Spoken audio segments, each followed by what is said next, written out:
Hello, this is Luis Huluch and you are listening to Telemark, your ski jumping podcast.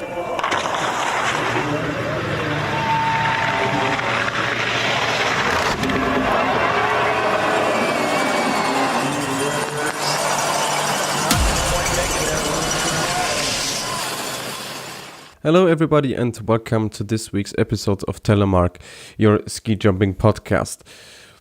To be honest, I took quite some time until I was clear how to start this episode.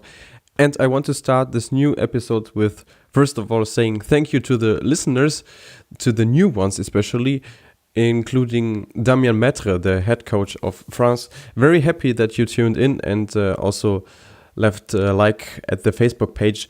And if you are listening to this podcast right now and still haven't left a like on the Facebook page, I would really appreciate if you did that. And without any further ado, we are coming to the main topics. Of course, it is Post-FIS Calendar Conference week, and for me, at least for me, it feels a bit like a hangover. You go in there with very high expectations, and in the end, it's basically not too much. How do I come to this conclusion? First of all, it is a tough time this spring break, I really have to say. I haven't missed ski jumping that much any time before, I really have to say. Of course, it is always a bit of personal feeling and opinion in that.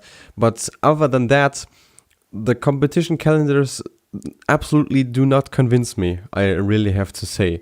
And I also don't want to be too emotional.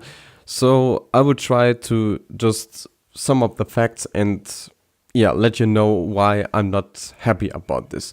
First of all, compared to the first draft of the Summer Grand-Prix, we see that 2 venues have been cancelled.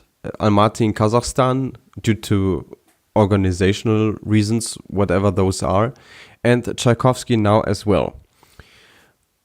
This is a different story. Tchaikovsky had major success with the Bluebird Tour and the COC final, which both required lots of funding. And now for the new Summer Grand Prix, the funding could not be made in time, so they did have to make a decision. Shall we keep the Summer Grand Prix or shall we keep the World Cup? And of course the decision was very clear. In the end, the cancellation of this Summer Grand Prix has been made in order to save the World Cup final and the Bluebird Tour. But from everything you hear, it's that Tchaikovsky is by far the better Russian host compared to Nizhny Tagil. But that's probably also a very subjective opinion. Nevertheless, Nizhny Tagil has still the disadvantage that they have to solve some issues to stay in the men's World Cup. And the deadline is very short. This needs to be done until the 10th of July. But speaking of the Summer Grand Prix ladies, it's very disappointing. We only have 3 individual events in Hinterzarten, Courchevel and Frenstadt-Pod Radhochstem, and 1 mixed event. And the mixed event is a very own story as well. The first 2 mixed events were planned for Almaty and Tchaikovsky, so there were 2. Now it's just 1. In Hinterzarten. So the competition program in Hinterzarten is actually very, very adventurous. We have the ladies competition on Friday evening. Then we have the mixed team in Saturday morning or noon, you could say, and men's individual right after that. So this is going to be horribly long days, again, just like last year. But if it was not possible to make it different, that's how we landed. But actually, in fact, we have 2 individuals less than the Nordic combined women, and compared to ski jumping, Nordic combined is still a very young discipline for women, and the number of just 3 individual events is the second lowest ever in the history of Summer Grand Prix. In 2012, the first season, we had 4 individuals. 2013 it were 6. 2014 was the lowest ever with just 2, ironically in Almaty back then. In 2015 we had 5. In 2016, we had 3, just like this year. In 2017, it were 5. And last year, it were 6. Unfortunately, the one in Klingenthal has been cancelled. So, to be honest, I don't really see a progress in there.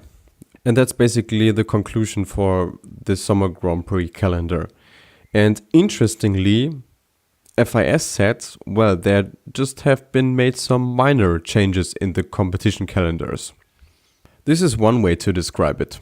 For me, if 4 of 18 competitions are cancelled, that's definitely not a minor change.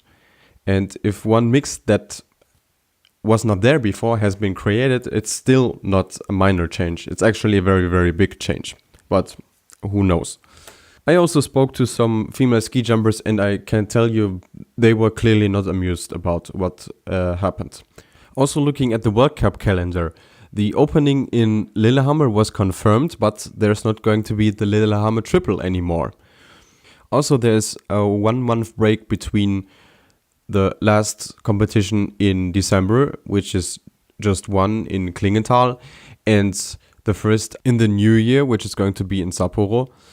Then the next change is that the schedule of Lubno also has been torn down from 3 to 2 competitions, and in fact those are going to be the last World Cups before the Raw Air starts. So there's just a 2-week break in the middle of the season.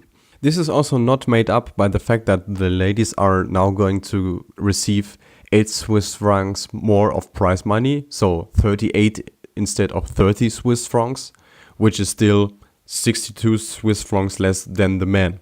But obviously we have to be happy about every single improvement, or every minor improvement, I should say. This is actually the true definition of minor. 38 compared to 30 Swiss francs.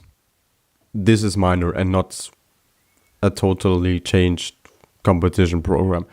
Anyway, I'm still in talks with one athlete, and she said she would be very happy to be in one of the next episodes. So we still need to figure out the date when we're going to record this, but I can promise you this will happen anytime soon, and I'm really, really looking forward to this interview, and also to let her express what she's thinking about this. So definitely stay tuned for that one.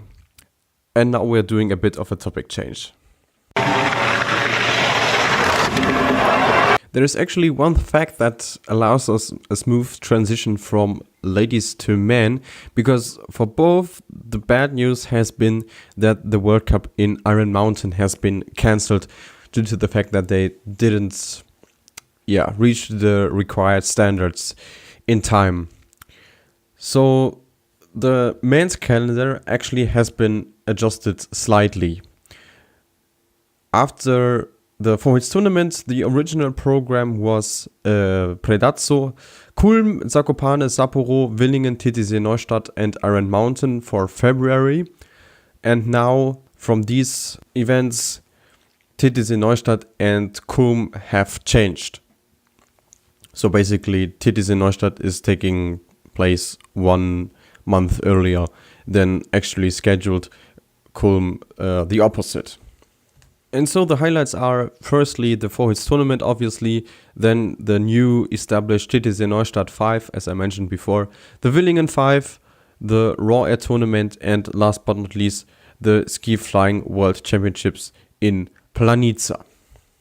And this is obviously the very last season in the era of Walter Hofer as FIS race director.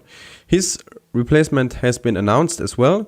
It is going to be Sandro Pertile of Italy, born in 1970, a former ski jumper as well, and a very experienced guy with over 100 World Cups as a FIS technical delegate, and very popular amongst his colleagues and very well known for his hard work, as also Adam Mawish stated today. So should be interesting to see how he will keep the legacy of Walter Hofer and move ski jumping forward into the future. He speaks Italian, obviously, his mother language, English and a bit of German as well. So he is a very communicative guy and sort of beats his opponents. Amongst Borek Sedlak was also named the assistant race director. Also Horst Hüttel, who is currently responsible for ski jumping and Nordic combined in the German Ski Federation. And also ladies race director Chika Yoshida. But obviously Pertile was all over the favorite of the people who made the decision afterwards. And obviously this decision has been the most discussed after the calendar conference, which is quite understandable, but a bit besides the point as well, because it doesn't affect the current situation too much. But yeah, that's also a bit of the reason why I established this podcast, because I wanted to include some different views and perspectives on that. For the COC and the FIS Cup, actually, there have been no changes, which means also that all hosts require the standards and are all able to fund those competitions, which is kind of a good news. Besides the fact that the COC for the ladies in winter still consists of only 6 competitions, but that's how it is. Looking at the recording time right now, I have to say I'm a bit surprised. I've got nothing else to say anymore, but yeah, I think sometimes only short words are required to state a point. And last but not least, I've got a new team nomination for you, which has been announced by the Austrian Ski Federation.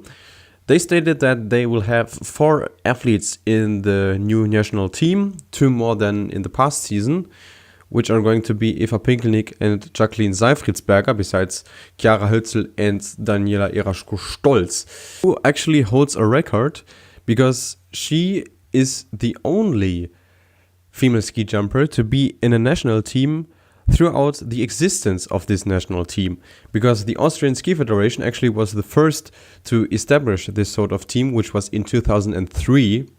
You hear how long ago that is, and always stayed in there until today, you can say, and also for the upcoming season, which is an incredible achievement actually.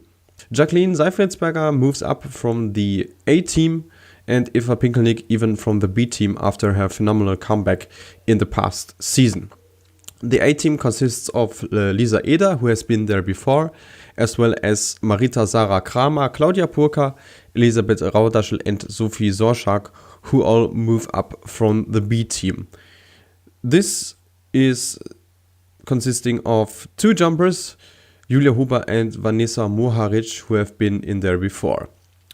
And last but not least, we have the C team with Katharina Ellmauer, member of the past season. Sophie Meyer has been moved down from the B team, while Julia Mühlbacher and Hanna Wiegele are in an official Austrian squad for the very first time in their young careers. The staff still consists of Chief Coach Harald Rotlauer and his assistant Stefan Kaiser, as well as the physios Iris Hosp and Anna Schwendinger. So yeah, that's pretty much it. All I have to say for this week's episode. And one announcement I have to make by the end of this episode is that it is not clear whether there's going to be an episode also next week, because I will be on a very short road trip for a holiday, actually, for vacation. So yeah, I will try to figure out if it's possible to produce a new episode up until next Tuesday, and if not, it might come 2 days later, or even probably not at all, but I will keep you updated on that. So that's it. Thank you for tuning in, and I hope to see and hear you guys very, very soon. Have a good time until then. Bye bye.